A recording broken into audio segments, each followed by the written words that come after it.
এমন একজন সাহাবী যার উচ্চতা খাটো ও দেখতে অসুন্দর এবং চরম দরিদ্র হওয়ায় মদিনার বুকে কেউ তার সাথে নিজের মেয়ের বিয়ে দিতে রাজি হতো না। সেই অবহেলিত সাহাবী এরপর এমন এক কাজ করে বসলেন যার মর্যাদা দেখে সকলেই অবাক হয়ে গেল। এই মহান সাহাবীর নাম হল হযরত জুলাইবিব রাদিয়াল্লাহু। তিনি ছিলেন মদিনার একজন আনসার সাহাবী। সমাজের চোখে তিনি ছিলেন একজন অতি সাধারণ ও দরিদ্র মানুষ। তার তেমন কোনো বংশমর্যাদা বা পরিচিতিও ছিল না।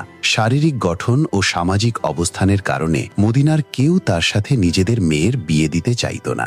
একদিন রাসূলুল্লাহ সাল্লাল্লাহু আলাইহি ওয়াসাল্লাম মদিনার একজন আনসার সাহাবীর কাছে গিয়ে তার মেয়ের জন্য বিয়ের প্রস্তাব দেন।